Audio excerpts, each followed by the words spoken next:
How's it going, everyone? My name is Chris Myers. I work here with Tito's Handmade Vodka in Southern California, and I have our brand specialist, Freddie Moreno. He covers the IE.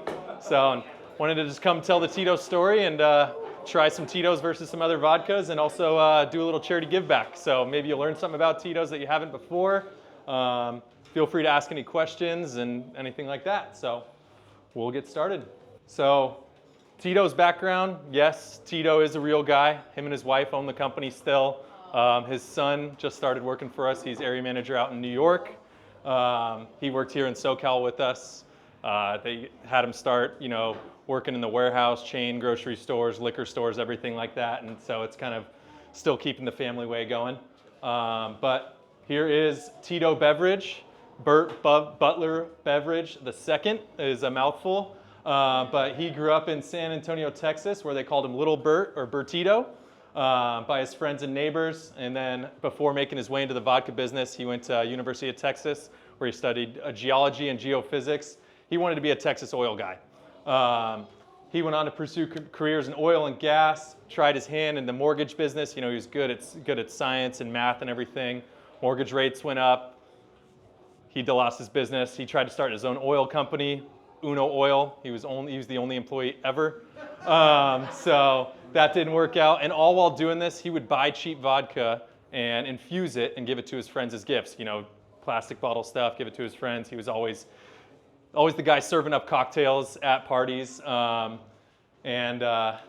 one fateful night, there he is in all his curls. He was at a party playing bartenders, and then he kind of got noticed as the vodka guy. He's like, no. I'm your mortgage guy, let me know. So we started Fifth Generation Inc., which is our company's name still today. Thought it sounded cool. He's actually sixth generation Texan, so that's wrong. But he's like, no, I'm the mortgage guy. And this friend was telling him, he's like, no, you're the vodka guy. You do all this. And then he was actually driving home, or he was got home and he saw one of those cheap infomercials. I think it was like Tony Robbins or something like that. And he's trying to figure out what his passion is. And it said, write what you like to do on one side and what you're good at on the other. And if you look at some of these, what he likes to do, be around people, air conditioning, build things, nightlife, talking to girls, traveling. And then what he's good at, he's like engineering, science, problem solving, dealing with people, sales. He likes to invent things. He's a big tinkerer. And so he kind of decided, I'm going to make my own vodka. He went to the library. He's a big reader. He found a bunch of Prohibition era books, saw a bunch of copper pot stills. He's like, you know what? I'll build my own. He went to the Texas ABC. He's like, I want to open my own distillery. They're like, that's illegal. He's like, I read the whole Texas ABC law. There's actually no law that says you can't do your own distillery. 1995, Mockingbird Distillery, which is still there today. We were just there in March. He did a land lease of this, or purchased this land, maxing out 19 credit cards, getting this going for like $90,000. He'd literally get a new credit card, and back in the day they used to do credit card checks.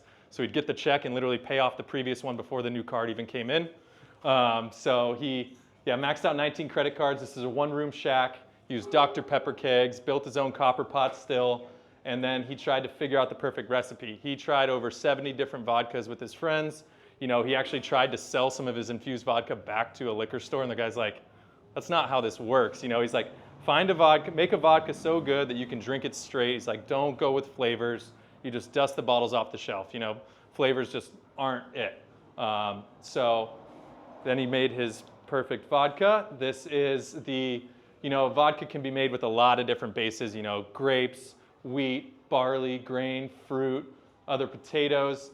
But he was a self-taught distiller, and so on his own research, he found that corn made a great base. It was kind of naturally sweeter, a little bit sweeter, naturally gluten-free. So that's what he feels like was his best base to go with. And then in '97, after working with the Texas ABC, sold his first bottle as the first legal distillery in the state of Texas.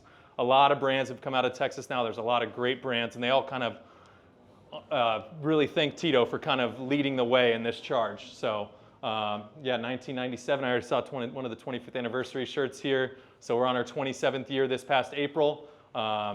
It's been around a lot longer than a lot of people think. Didn't really hit the market in California until Trader Joe's decided to bring us on. And Young's Market at the time was like, oh, you got Trader Joe's signed on? We'll bring you on. didn't think much of it, but they saw the large opening case order and they're like, all right, let's go, we got something here. So product and process, this is what makes us a little bit different than a lot of other vodkas out there.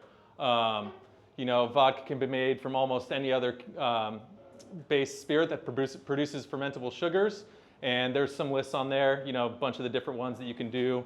Soy, potato, grape, like we talked about. And then ingredients.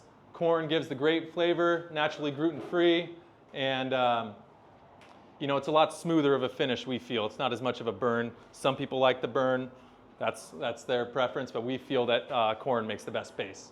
And then we also use locally sourced water, which is filtered through natural limestone in Texas as well. And then this is what really makes us different than a lot of other vodkas is we use pot still distillation, where this is not the most efficient way, but we feel that it produces a better product, where we distill at least around 6 times, where we cut the heads and tails, distill again, cut the heads and tails, distill again. Whereas a lot of other products do column stills, it's very efficient and can really mass produce vodka, but not necessarily as, you know, produces a better product, whereas pot stills, you know, like cognacs, scotches, bourbons, whiskeys, and things like that. And I'm gonna give it over to Freddie here. He's got some tasting notes for you. How you doing, y'all? How are ya? I'm Freddie. I'm Freddie Moreno, area specialist for Tito's. I'm not as great of a speaker as Mr. Chris Myers here, my tall drink of Tito's and soda here. So we're just gonna start off on the very left, okay? Left-hand side, which is Tito's. You guys know, yeah. You guys know I pass it all around. I gave you a heavier pour because, salud, cheers. So on the nose, you're gonna smell. You're gonna start with the nose of corn. It's a little bit lighter as far as the nose goes. You're gonna see caramel, smell caramel, and if you guys open up your mouths, it's gonna look a little dorky. So I apologize. Okay. So right when you hold it up to your nose, open your mouth a little bit and kind of smell it with your mouth open, and you should be able to get more of it, okay? So that's the nose. On the palate, let's go ahead and give it a little sip. So cheers, y'all. Cheers to the good stuff, okay?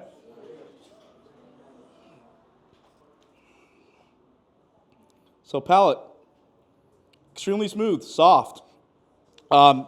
Notes of lemon peel, white pepper, and some cinnamon, just you know, on the rounded edge. We are very proud of the fact that, you know, it's 6 times distilled, gluten-free, no rubbing alcohol finish. You know, it's good stuff. It's good stuff. I'm sorry you don't have one. You want some of mine? Let's move on to the next one, which would be our wheat vodka. You don't feel free to don't feel like you have to finish this. I will a little bit later. Don't worry. The wheat vodka, for very specific reasons, we're not saying who the wheat vodka is, but you will see a difference, and that is the point of this demonstration. Okay. Hold it up to the nose, same way. If you don't want to look dorky, just smell it the normal way. Citrus. That's what I get on the nose. Very accurate tasting, Matt, by the way. Thank you. Slight sweetness on the following. So let's go ahead and take a sip, y'all. Yeah, let's go ahead and.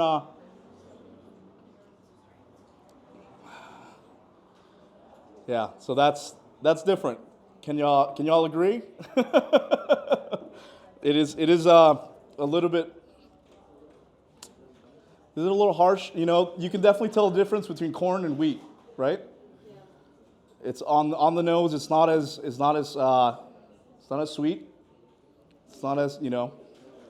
It's got a little bit. Yeah, that's the ethanol. That's the ethanol coming out. It's the ethanol coming out. So. Yeah, that's quite interesting. How you guys doing? You guys doing good? We're on number 2. Good?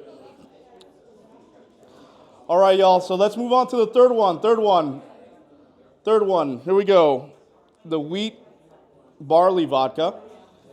Let's pull it up to the nose. To nose, y'all. Faint earthiness, perfume. All right, so let's go ahead and give it a quick taste, y'all. Quick taste if you haven't already. Third one. Here we go.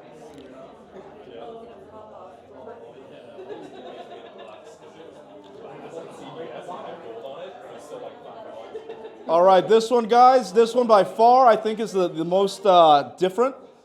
You can definitely tell it's not Tito's. It's not Tito's. This is the wheat barley one. I get a few notes of pepper and chalk. Like it's kind of chalky. Would you agree? What would you call it? I'm gonna call on someone random. What would you call it, sir? What's your name, brother? Sorry. Eric. Eric. Nice to meet you, Eric. And yell it out just so everyone can hear you.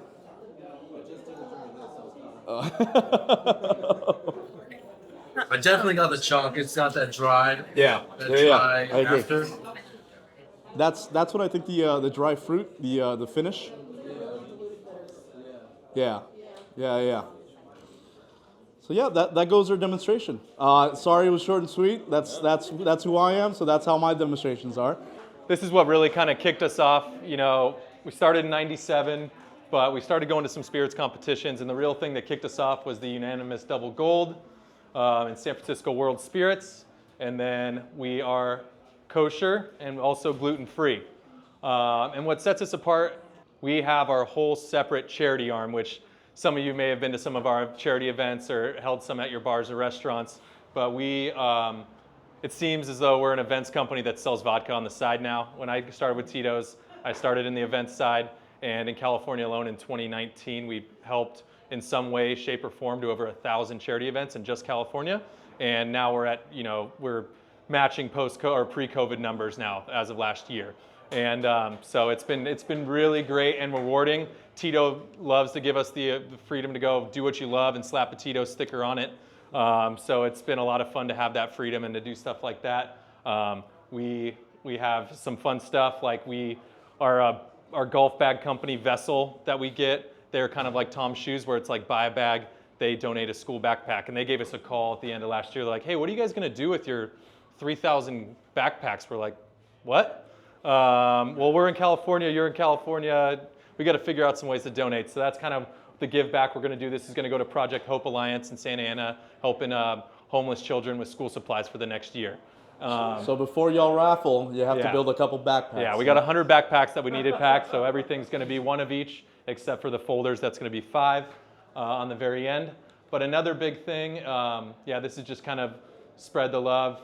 Now I think this year we're going to donate over $1.35 million to different charities. And we pride ourselves in the way we vet charities as well. We like to make sure that 80% of every dollar, 80 cents on every dollar actually goes to your program causes. So when we do a heavy vetting process, we look at your tax IDs, we look at the IRS and at all that fun stuff. We go on Charity Navigator, see the ratings. We look at the board of directors, making sure they're not doing anything shady before we commit. That's why it sometimes takes a little bit longer, but we pride ourselves on knowing that when we donate, and we donate on restaurants' behalf, that it's going to a good cause. So, yeah, thank you. And another big thing, you guys have probably seen some dog toys out. You've probably heard of Vodka for Dog People. Has anyone here been to a Tito's Yappy Hour anywhere? No? Okay, well, we'll have to host one. Set one up, yeah. We let's do food menus for the dogs, drink menus for the parents. But the whole Vodka for Dog People program started when Tito built the distillery. It's kind of out in the middle of nowhere, just outside of Austin. And there's a bunch of stray dogs. And as you know, stray dogs make more stray dogs. And so Tito would get dogs spayed and neutered, try and get truck drivers to adopt them. And now to this day, I think we've had right around 170 dogs adopted from the distillery. And so there's, when we've been there, there's dog parks and all this fun stuff. And so it's been really cool. And so we like to, it's not just Vodka for Dog People. We'll help cat charities too, Freddie and Angela, don't worry. We just got kittens, so, you know. So yes, this is a big program for us. So if you guys ever work with any local animal shelters, please feel free to reach out. If you guys are tied to any charity and are looking for some support, please feel free to come talk to me after this. I'd love to figure out a way to support. And then another big thing, I know you guys, I've heard that the Orange County chapter shows up in numbers to a lot of events and everything. So I got something kind of cool that we have going on in Orange County. This is going to be in Orange at the Orange Grown Community Garden. So this is another thing that's kind of extrapolated from the distillery that now Tito's like, let's just do this across the nation. And we're like, how do we freaking do that? Well, so Tito at the distillery noticed a lot of his distillery workers had hypertension, high blood pressure, diabetes and things like that, and it's all because of what you eat. They're like, no, it just runs in my family. It's like, no, if you change your diet, you can kind of fix some of this. So Tito bought 14 acres and hired some farmers next to the distillery. Now each worker there gets to go home with fresh fruit and veggies weekly. They sign up what they want at the beginning of the week. It's picked and set aside for them by the end of the week. And so now Tito's like, let's do this across the nation. So now we go to food deserts. We've done a couple in San Diego. Just did one earlier in May in LA. And then in October, we have this Orange Home Community Garden, October 19th. We will be looking out for volunteers. So feel free to come get dirty with us. It'll be on a Saturday. This garden right here, they do a bunch of stuff for children. They run a farmer's market as well right next to Chapman University. This one's going to be, the garden is actually pretty good, but they're going to try and do a giant shade structure, outdoor kitchen. They want to do cooking classes. And then eventually down the road, we want to do a harvest party where, after 3 or 4 months, we will throw a party, make cocktails, use garnishes from the garden, bring in some chefs, and use veggies and produce from the garden as well. So I will reach out to the chapter and get this invite out, and hopefully we can get some of you guys out there. So. And then this is the back to school drive that we'll be working on as well. Thank you so much for your time. Really appreciate being here. Any questions?